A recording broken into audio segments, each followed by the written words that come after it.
Welcome to एके पाठशाला।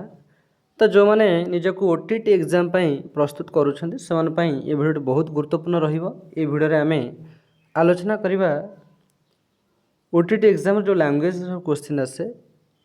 तो आज ये भिडियो में आलोचना करवा एमआईएल किसी क्वेश्चन जोटा कि लैंग्वेज ओडिया रही एमआईएल ओडिया जोटा कि एटा प्रीवियस क्वेश्चन रही जोटा बहुत गुरुत्वपूर्ण हम जो ओटीटी एग्जाम देवा जाऊँच जापर जे क्यों भली एग्जाम रे प्रश्न आसी थाए। तो निहाती शेष जाए देखनी और सांगसाथी सेयार निश्चय करदि आ जो मैंने पूर्व किसी वीडियो अपलोड हो जो न देखी शीघ्र शीघ्र देखनी। तो चलते आलोचना करवा जे कौन सा इम्पोर्टेंट क्वेश्चन रही। तो एमआईएल ओडिया प्रथम एमती गोटे अनुच्छेदटे आसे जोटी कि कहुए अनुच्छेद पाठ करी आमको जमती कहगला अनुच्छेद को पाठ करी 31 ରୁ 35 नंबर पर्यटन गुड़िकर उत्तर देवाक पड़ो। तो ये गोटे प्रीवियस ईयर क्वेश्चन जोटा बहुत इम्पोर्टेंट रही कारण ये प्रश्न सब आसी था बार बार। तो अनुच्छेद कौन रही ना देखी ना केते दिन खंडगिरी इतिहास जार अंके अंकित अमर अक्षर नीरव गंभीर गाए जे उत्कल गौरव गीत पड़े एवं मने प्रथम यौवने सुषमा पिपाशा भाव उन्मादे खंडगिरी श्री देखे नेत्र भरी चिंता निमगने बसिली पादे कल्पनार पोते काल प्रतिश्रोते भाषे देखिली मो उज्ज्वल छवि इतिहास जार न करे प्रचार चिंती नाहांती जा काव्य कवि कालर प्रभावे जनस्मृति पटु रूपरेखा जार लिभिछि आजी कलिंगर सही अतीब विभव ऐर खार बेल किरती राजी। एमती गोटे अनुच्छेदटी आसए और से किसी प्रश्न पचार जाए जमती कि गोटे प्रश्नटी आसीगला कौन ना यही कविताटीर कवि किए। तो पिला माने जो मैंने ओटीटी एग्जाम निजक प्रस्तुत करुँच समस्त गोटे कथा कवि जे अनुच्छेद भलसे देखिए और तार उत्तर लिखे। तो यही कवितार कवि किए आम कौन यार उत्तर लिखा। तो यार कवि होती किए ना गोपबंधु दास। नेक्स्ट क्वेश्चन कौन अच्छे देखा। नेक्स्ट क्वेश्चन अच्छी जे उत्कलर गौरवर गीत किए गान करुँच। तो ये पदटा आम पढ़ीचे किए गान करुँचे। तो चारि गोटे ऑप्शन रही यार करेक्ट आंसर हम ऑप्शन सी खंडगिरी पर्वत। तो ये बहुत इजी जोटा कि आम अनुच्छेद देखिए उत्तर देवाटा बहुत इजी समस्ते पारे केमी प्रश्न आसूँ आसे तापर ही आम आलोचना कर प्रीवियस ईयर क्वेश्चन अच्छी। नेक्स्ट क्वेश्चन देखा आम नेक्स्ट कौन अच्छे जे नेक्स्ट क्वेश्चन अच्छी पर्वत नीरवरे और गंभीर भाव में गीत बोलुछि यार तात्पर्य कौन। चारि गोटे ऑप्शन रही यार आम उत्तर कौन लिखा ना यार तात्पर्य कौन ना पर्वतर नीरवता और गंभीरता उभय यार तात्पर्य। नेक्स्ट क्वेश्चन देखा बहुत अनुच्छेदटी पढ़ी लिखा यहाँ आलोचना करवा विशेष जरूरी नुह कारण अनुच्छेद आराम उत्तर पाइबे किंतु क्यों प्रश्न आसे प्रीवियस ईयर गोटे आम आलोचना करुचे जीवनर क्यों पर्यायर व्यक्ति मनरे सौंदर्य पिपाशा जन्मे कैशोर प्रथम यौवन उत्तर यौवन प्रौढ़। क्वेश्चन नंबर 34 आम करेक्ट आंसर देखा। तो यार कौन हम ऑप्शन बी हम प्रथम यौवन। तो आम आलोचना कर मोस्ट इम्पोर्टेंट क्वेश्चन जोटा कि प्रीवियस रही यही प्रश्न बारंबार आसए एमती अनुच्छेद आसए 30 गोटे आम आलोचना करवा जोटा कि लैंग्वेज एमआईएल ओडियार बहुत गुरुत्वपूर्ण प्रश्न सब रही। तो यही अनुच्छेदटी आसब कि ना ता कौन माने सत्य किंतु गोटे कथा आम जापर जे क्यों भली प्रश्न आसे और आदि बहुत लैंग्वेज क्वेश्चन रही जोटा कि बार बार रिपीट ही आसी जोटा कि ग्रामर हो बा ढगढमाड़ी हो यही जो अनुच्छेदटी को आम ये विशेष गुरुत्व दौन कारण अनुच्छेद सर्वदा चेंजेस हो आसता है केतल को अनुच्छेद आसो आमको अनुच्छेद देखी उत्तर ही लिखा पड़ता है किंतु आलोचनार कारण मुख्य जे क्यों भली प्रश्न आसे और अनुच्छेद केमती आसे जानापी आम ये आलोचना करुचे।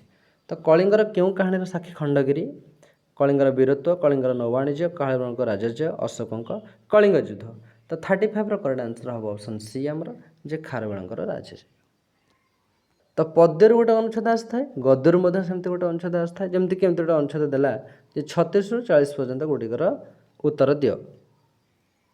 तो आम 36 ରୁ 40 पर्यंत जहाँ आपको आम पढ़ा यहाँ बहुत सहज जहाँ भी क्वेश्चन आसे जहाँ भी क्वेश्चन सब आसे ताको अनुच्छेद पढ़ी आम इजिली उत्तर दे पार। तो ये विशेष इम्पोर्टेंट नुह किंतु आप सब जहाँ सब रही से सब विशेष इम्पोर्टेंट रही।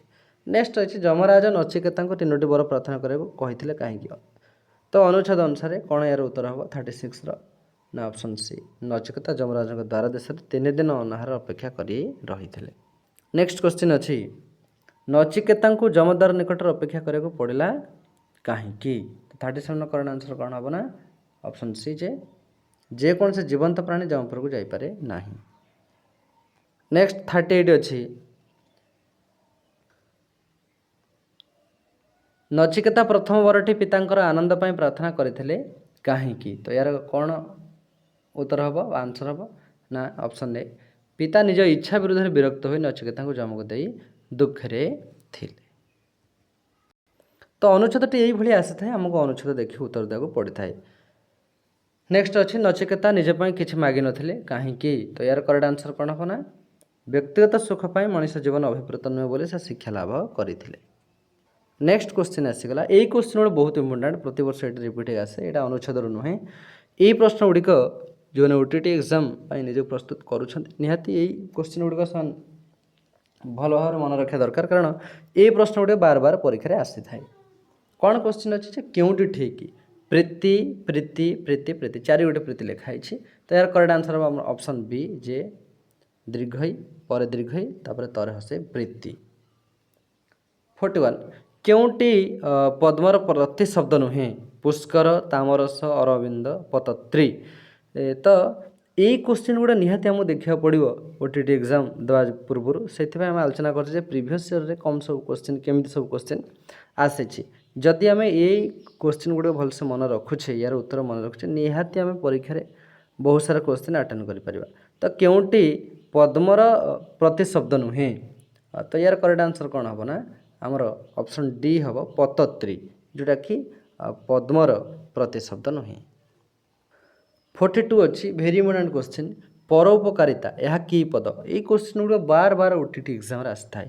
ତ ପରୋପକାରିତା ଏହା କିପରି ପଦ? ବିଶେଷଣ ନା ବିଶେଷ୍ୟ ନା ସର୍ବନାମ ନା ଅବ୍ୟୟ? ତ ଏହାର କରେକ୍ଟ ଆନ୍ସର ହେବ ଆମର ଅପସନ୍ ବି ଯେ ବିଶେଷ୍ୟ।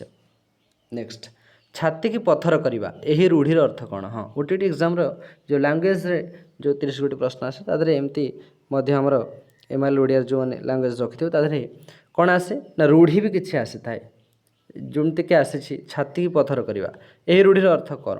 ଛାତିକୁ ମଜବୁତ କରିବା ନା ଛାତିକୁ ପଥର ପରି କରିବା ନା ଧୈର୍ଯ୍ୟ ଧରିବା ନା ଛାତିରେ ପଥର ଛେଚିବା? ତ 43ର କରେକ୍ଟ ଆନ୍ସର କ'ଣ ହେବ ନା ଅପସନ୍ ସି ହେବ ଯେ ଧୈର୍ଯ୍ୟ ଧରିବା। ଛାତିକୁ ପଥର କରିବା ଅର୍ଥ ଧୈର୍ଯ୍ୟ ଧରି ରହିବା। ନେକ୍ସଟ କ୍ୱେଶ୍ଚିନ୍ ଆସିଗଲା, କେଉଁ ଶବ୍ଦଟି ଠିକ୍? ଓତପ୍ରୋତ, ଓତପ୍ରୋତଃ, ଓତପ୍ରୋତ, ଓତପ୍ରୋତ। ତ ୟାର କରେକ୍ଟ ଆନ୍ସର କ'ଣ ହେବ?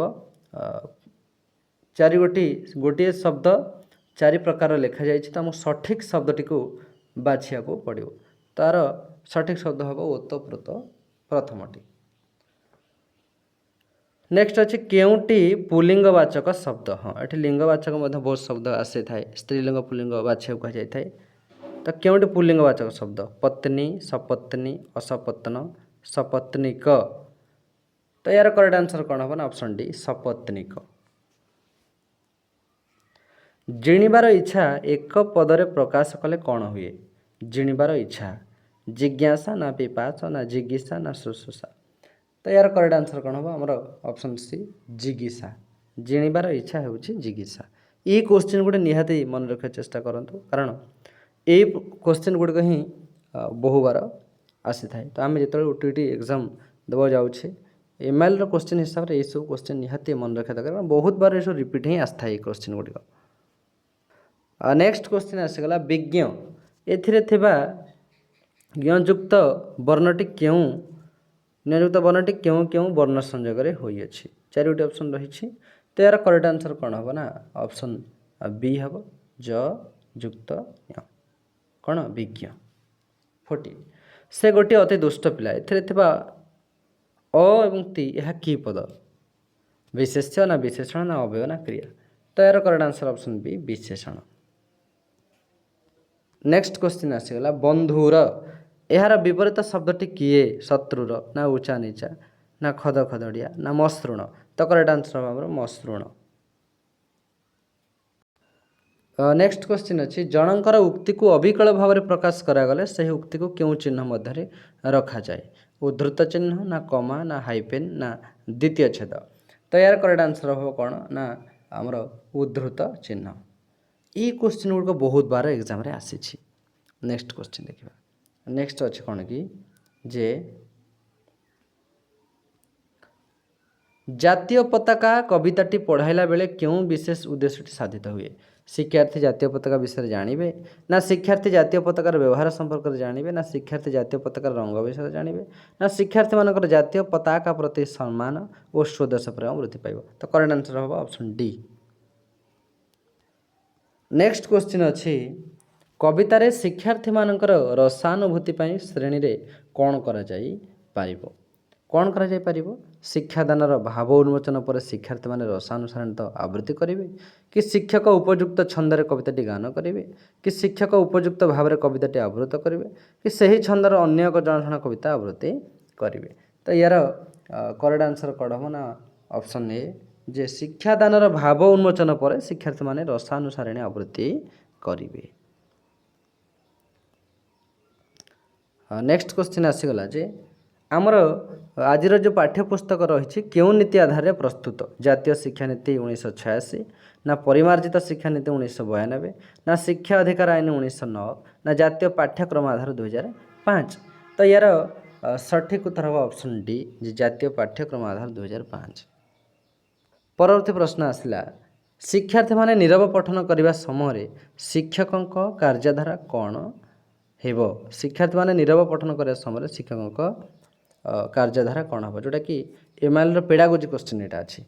ତ କ'ଣ ହେବ ନା ଶିକ୍ଷକ ଶ୍ରେଣୀରେ ବୁଲି ପିଲାମାନେ କିପରି ନୀରବରେ ପଢ଼ୁଛନ୍ତି ଓ ସହପାଠୀ ସଙ୍ଗେ ଆଲୋଚନା କରୁଛନ୍ତି ଦେଖିବେ। ଅପସନ୍ ସି ହେବ କରେକ୍ଟ ଆନ୍ସର।